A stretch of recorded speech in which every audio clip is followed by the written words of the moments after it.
start? Dear Lord, we thank you for this day and this privilege to be able to be in speech class, to practice the talents that you've given us, and to learn more about how to be more effective witnesses through our speech. Dear Lord, this topic I'd love to share is relevant to all of us, actually. And in seeing the example that you have set for just the union of marriage between a man and a woman, but especially between you and the church. And I ask that you would be able to show us more clearly how that is supposed to be. So I just ask the Holy Spirit to guide me. I ask these things in your name. Now, we all are students of Weimar College. And we all know that Weimar College has some rules and some guidelines about dating. They call this the campus dating policy. And when I first saw it, it was during the year that I was looking into Weimar College to apply.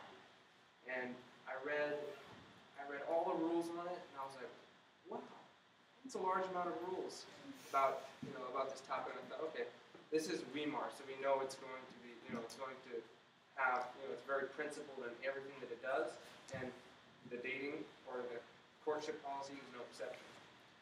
So I read the rules, and I realized, because my parents taught me all these things, or at least attempted to by God's grace, and looking at the rules, I knew that there were principles behind them. But then I thought to myself, okay, if someone else comes to Weimar College, they're going to see all these rules and they're going to say, what is this? Do they not want us to get married? Do they not want us to, get to know or even speak to the opposite gender? And so I just thought, in speech class, we could look at those rules and say, okay, why do they have these rules, and what are the principles behind them? So, the first principle that they have, the first thing they have down, actually, they wrote down inside the dating policy. I'm just going to read it.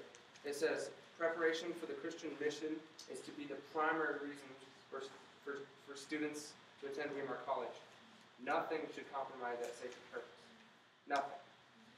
And basically that's in the dating policy, so we say nothing could be dating. That cannot compromise our sacred purpose. And the principle behind that is our sacred purpose is to be mission-minded. That's what Weimar College is all about. You look at the front of the building, it says, I forget, something like this, the entrance to mission. So, and we have to, as youth, keep in mind the high calling. It says, ponder well the paths of our feet. Remember that we lead the way of others that will follow us. And so, as we're all first-year college students, we've completed, or most of us are first-year college students, we've completed about 1 year or a few more years than that. And because of that, there's going to be other students that attend. And as the younger students come in, they're taught the principle of respect your elders. They need to, they look up to us. That's the honest truth. And that's a good thing because we have people that we look up to too. But we have to remember that we lead, we lead their steps, and as an example, we can remember we can totally be a good example to them, a witness, an actual witness for Christ, showing what a Christ-like attitude towards dating is. And then also thinking about this, we need to surrender our wills to God. And it kind of talked about that after. It said, we have to keep in mind the mission and surrender our wills, because we might want to do something else besides the rules of campus. But surrendering our will to God, that's the best thing, because when you're in a certain situation that may have temptation, when your will is surrendered, it's easier to resist that temptation. Because, I know my will and affections are most difficult to rule. And that's why when we give it to God, He's the one that can rule that. So Then also, the next point they have, campus dating policy, is specific instruction. Our Christian marriage seminar, that's what they have in parentheses, should precede the formation of close male-female friendship at Weimar College.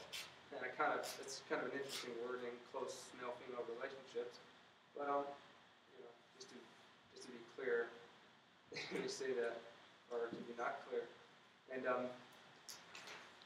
it also continues to say students should consider themselves to be in a special training program through which they may receive the best preparation possible for the development of friendship, which may lead to God-ordained, mission-enhancing, and eternally fulfilling marriages.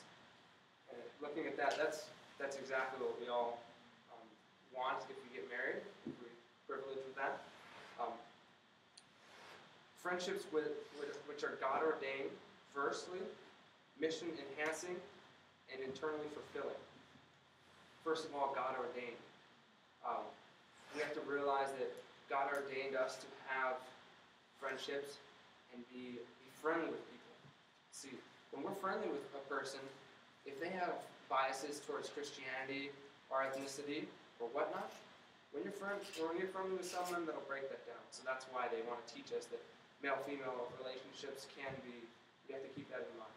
Just keep a mission mindset. Mission enhancing.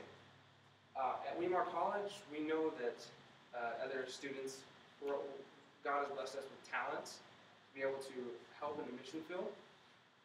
Someone can be good at singing, someone can be good at organizing, preaching, you name it.